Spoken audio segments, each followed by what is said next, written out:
Bile rose in the back of Arthur's throat, tasting like bitter espresso and cheap nicotine. It wasn't the man bleeding out on the concrete floor that made him sick. It was the phone vibrating in his breast pocket. Only 3 people had this private number. 2 were standing behind him in the damp, cavernous warehouse, their tailored suits damp from the Seattle rain. The third was a woman he hadn't spoken to in 241 days. Arthur held up a gloved hand. The brutal symphony of interrogations, the wet thuds, the ragged breathing halted instantly. He pulled the phone from his pocket. The screen didn't show her face, just a sterile, unknown number. He swiped it open, pressing the cold glass to his ear. "Speak." His voice was a rasp, stripped of its usual calculated smoothness. "Is this Arthur Kane?" a woman asked. The background noise on her end was a chaotic hum of squeaking rubber shoes, muffled intercom announcements, and the rhythmic beeping of monitors. "Who is this?" "I'm calling from St. Jude Medical Center. You're listed as the primary emergency contact for Naomi Washington. She was brought in by ambulance 20 minutes ago. She collapsed in her studio." The air left Arthur's lungs. It didn't leak out. It vanished entirely, leaving a hollow vacuum in his chest. Naomi. 8 months ago, he had signed divorce papers in an overly air-conditioned boardroom. Watching her walk away in a mustard yellow trench coat, the scent of her cocoa butter fading into the sterile corporate air. He had let her go because his world, the syndicates, the quiet wars fought in shipping yards, was a rot that was beginning to infect her. "What happened?" Arthur demanded, turning his back on the bleeding man tied to the chair. His men exchanged a look, but neither moved. "Is she hurt?" "Sir, she's stable, but her blood pressure spiked dangerously high. Pre-eclampsia. Given that she is 34 weeks along, the attending physician needs—" "Wait." Arthur closed his eyes. The warehouse smelled of rust, standing water, and gasoline, but suddenly he couldn't smell anything at all. "Given that she is what?" 34 weeks pregnant, sir." "Are you the father?" "We need a family history. If—" Arthur hung up. He didn't drop the phone. He didn't scream. He simply stared at the cracked screen until the backlight faded to black. 34 weeks. 8.5 months. He did the math. He did it again. "Clean this up," Arthur said to his men, his voice so quiet it barely carried over the drumming rain on the tin roof. "I need the car. Now." The drive to the hospital was a blur of neon streaks on wet asphalt. Arthur drove with a white-knuckled grip on the steering wheel, the heater blasting, yet his hands felt like ice. A child. His child. She had been carrying his child when she sat across from him and demanded her freedom. She had carried his child when she packed her bags, moving into that tiny apartment above a failing bakery. She had carried his child for 8 months in the same city, breathing the same damp air. And she hadn't said a damn word. Rage, hot and blinding, flared in his chest, but it was immediately swallowed by a paralyzing, suffocating terror. Pre-eclampsia. He didn't know much about obstetrics, but he knew the prefix pre meant a warning before something catastrophic. The sliding doors of St. Jude parted with a mechanical hiss. Arthur walked into the triage area, the faint smell of gunpowder and wet wool clinging to his dark coat. He bypassed the main desk, spotting the maternity ward signs. A security guard stepped in his way. Arthur didn't even look at him. He just kept walking, the sheer dark gravity of his presence, forcing the man to step aside.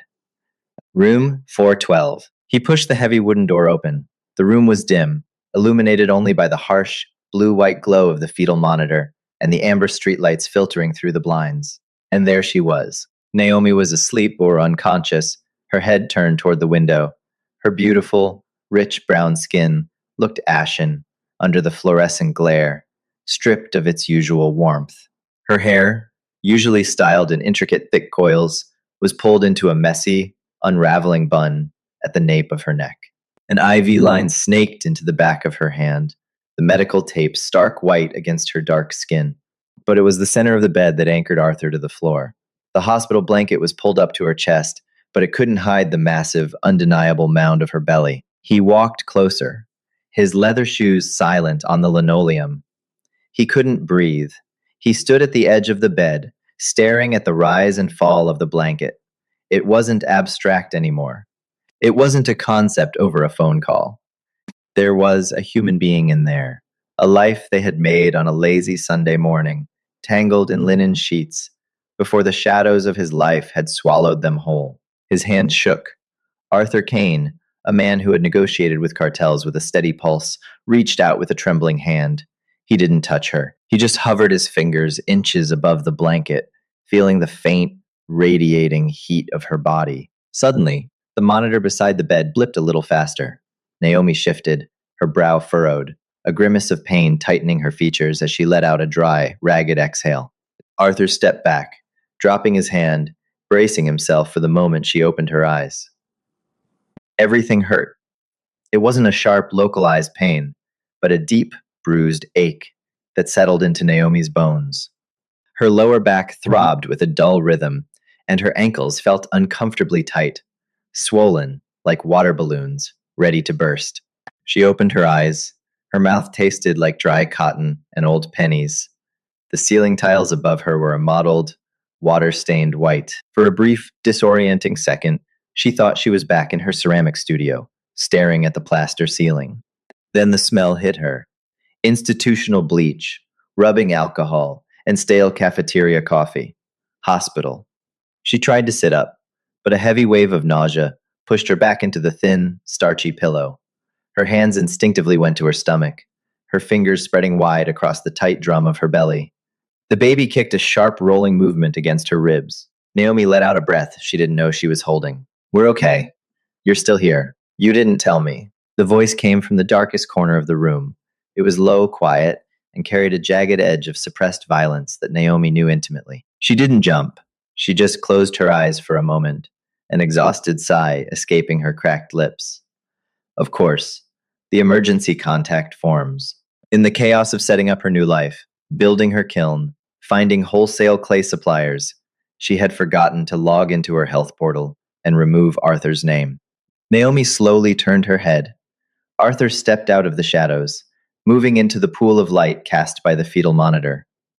He was still wearing his suit, charcoal, bespoke, impeccably tailored to his broad shoulders. But the tie was gone, his collar was unbuttoned, and his dark hair fell messily across his forehead, obscuring the sharp, piercing cut of his dark eyes. He looked older. He looked terrifying. He looked entirely broken. "Arthur," she whispered. Her voice was raspy, catching on the dryness in her throat. 8 months, Naomi." He took a step closer, stopping at the foot of the bed. His hands gripped the plastic footboard so tightly his knuckles were white. "You looked me in the eye. You signed the papers. You walked out of my house. And you were carrying my child." "It's not that simple," she said, shifting her weight. The movement pulled at the IV line in her hand, stinging sharply. She winced. Arthur's eyes darted to her hand, a flicker of panic breaking through his stony facade. He took a half step forward, instinct driving him to help, before he forced himself to stop. "Tell me how it's not simple. Explain to me the complex logic of hiding a child from its father." "You weren't going to be a father," Naomi countered, her voice gaining a fraction of its usual fire. "You were going to be a boss, a target, and by extension, so was I. I would have protected you, both of you." "With what, Arthur? More guards? Thicker bulletproof glass on the SUV? Moving us to a fortress where I have to look over my shoulder every time I want to buy groceries?" She gripped the sheets. "I wanted a baby, Arthur, not collateral damage." Silence hung heavy in the room, suffocating and thick. The steady lub-dub of the fetal heartbeat monitor filled the void between them, a rhythmic reminder of exactly what was at stake. Arthur stared at her, his jaw clenching. He looked at the monitor, watching the green lines spike and dip with the baby's pulse. The anger in his eyes was slowly dissolving, replaced by something much more dangerous. Grief. "You had no right," he said softly, the fight bleeding out of him. "You had no right to make that choice for me." "I made the choice for us," Naomi shot back, though her throat tightened. She looked away, staring at the cheap plastic water pitcher on the side table. "Do you know how hard it was? Leaving? I had to pack up my entire life. I sat in a dingy apartment for 3 months, throwing up every morning into a sink that barely drained, terrified that one of your rivals would figure out where I was. I hid my stomach under oversized aprons at the studio. I went to ultrasound appointments alone, Arthur. I sat in waiting rooms looking at couples, holding hands, and I did it by myself." A tear slipped free, hot and fast, tracking down her cheek. She angrily wiped it away with the back of her free hand. She hated crying in front of him. It felt like conceding ground. You didn't have to be alone, he whispered. Yes, I did. She looked back at him, her dark eyes flashing. Because if I told you, you would have locked me away. You would have smothered me in security and control, and I would have suffocated. I left you because I wanted to breathe, Arthur. I needed this baby to breathe. Arthur finally let go of the footboard. He walked around the side of the bed, stopping just inches from her. The familiar scent of him washed over her cedar, rain, and that faint, metallic undertone of danger.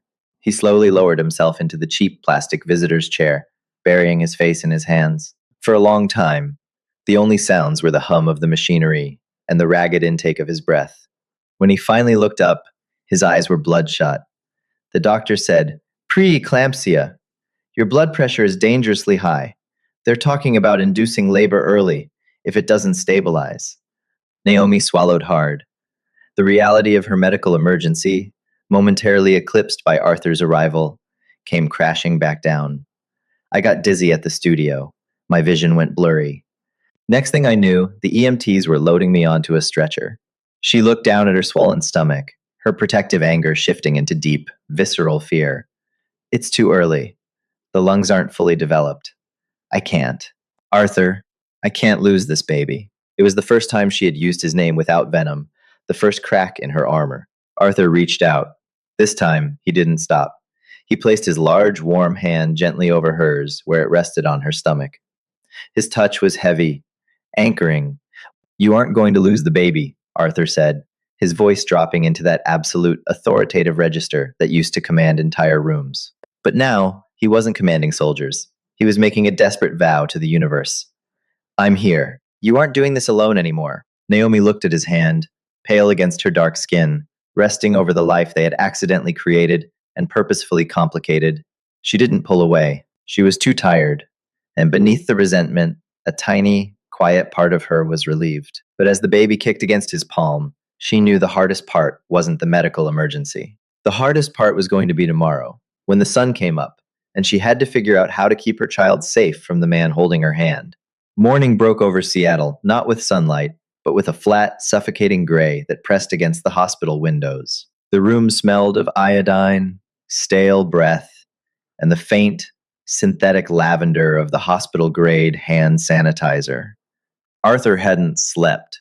He hadn't even taken off his suit jacket. He sat in the rigid plastic visitor's chair, his long legs stretched out, watching the slow, agonizing drip of the magnesium sulfate line they had hooked up to Naomi's arm. The drug was meant to prevent seizures from her skyrocketing blood pressure, but it made her feel like she was burning from the inside out. She lay on her side, a thin sheen of sweat catching the fluorescent overhead lights. Her natural hair, which had been in a messy bun the night before, had frizzed out at the edges, damp with perspiration. She looked incredibly young, and for the first time since he had known her, completely stripped of her fierce, independent armor. The door handle clicked. A doctor walked in, flanked by two nurses.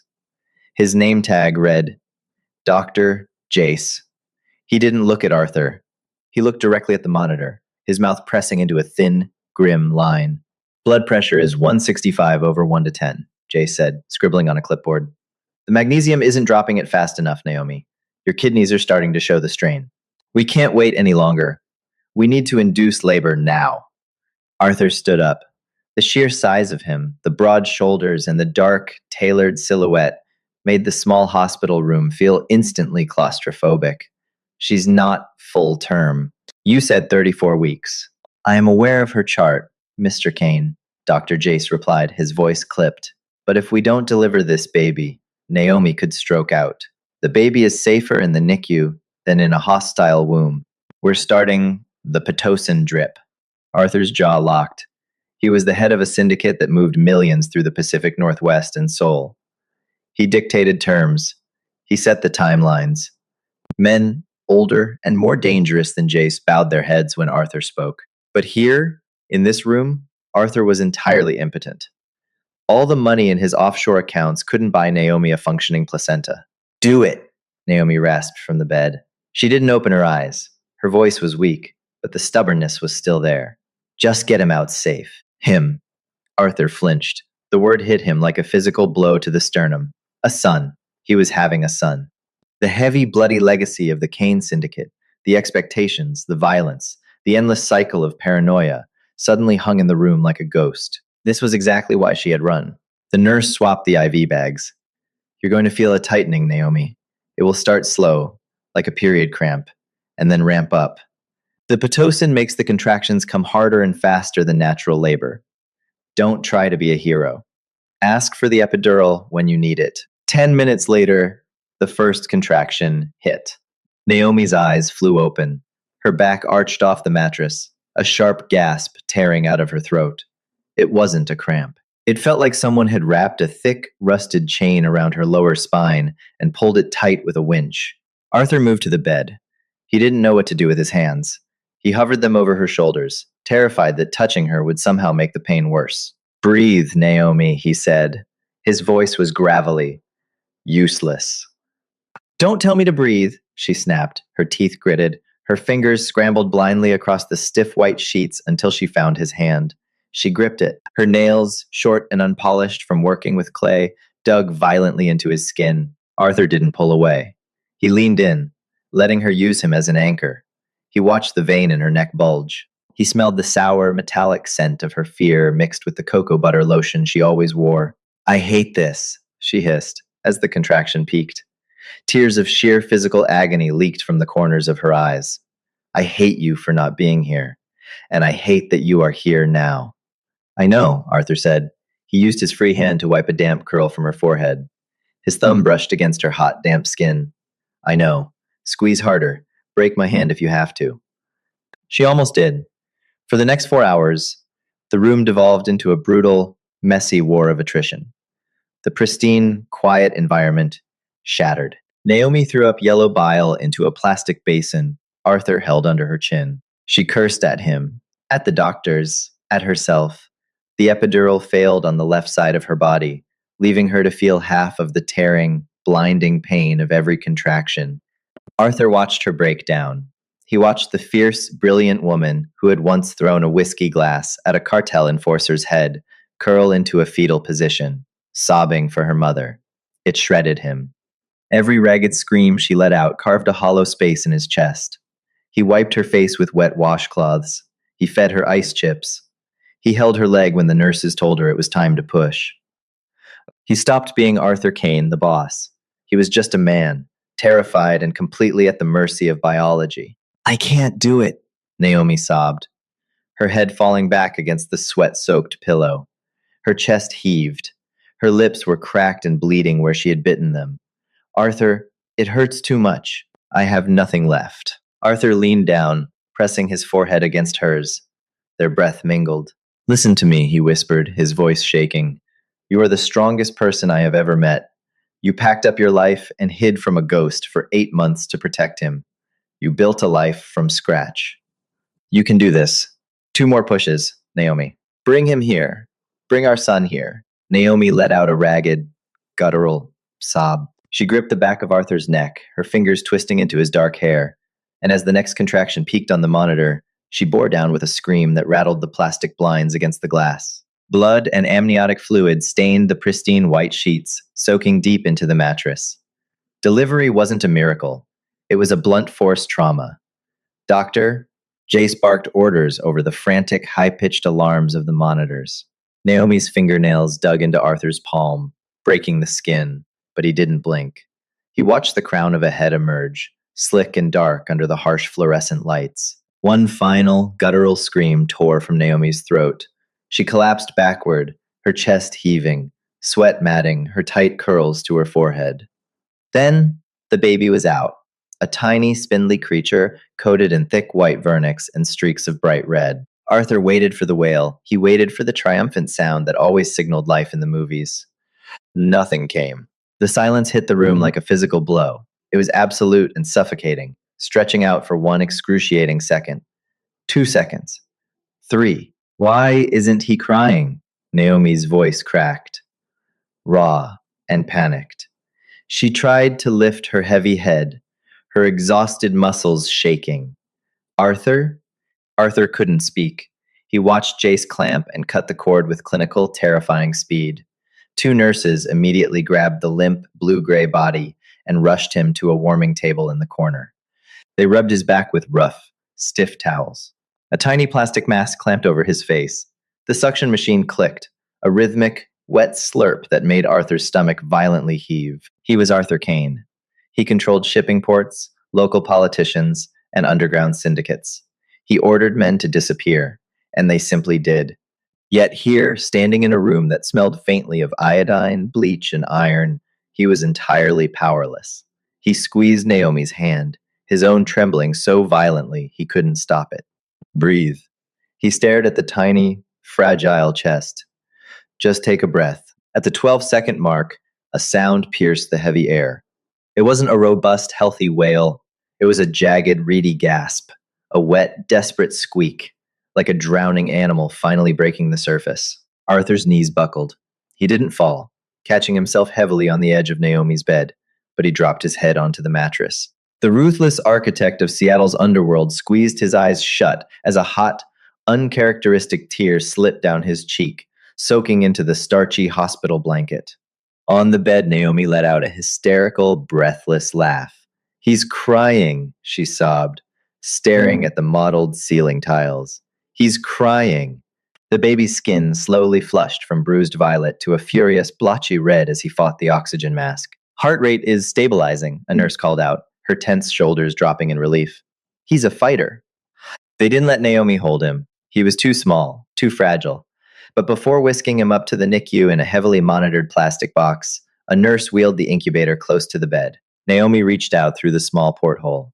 Her finger, stained with dried blood and shaking from adrenaline, stroked the impossibly soft cheek. He had her deep brown skin, but the sharp jawline and thick, straight black hair were a mirror image of the man standing over her. "Hey, Leo," Naomi whispered, her voice thick with exhaustion.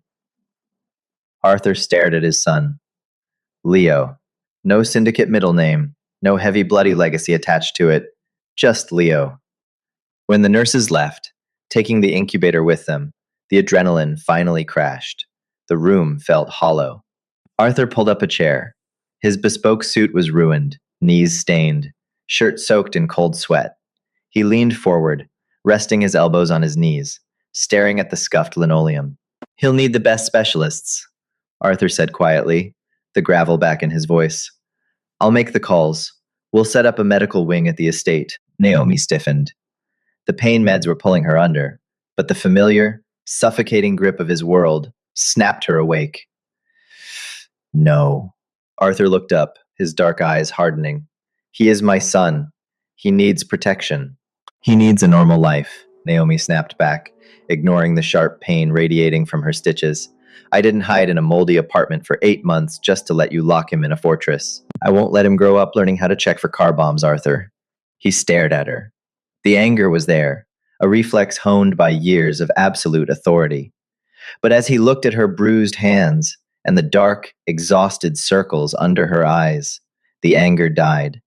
She wasn't fighting him for control. She was fighting for their son's soul.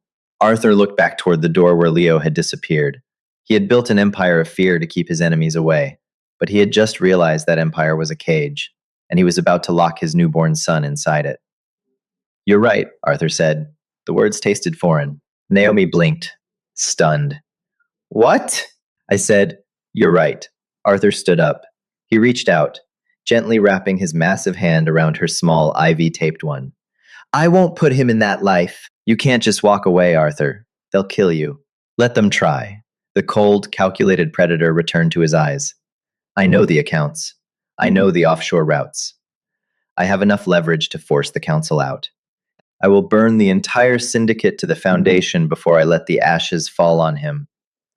Naomi swallowed hard. The thought of his blood on the pavement still terrified her, despite the divorce, despite everything.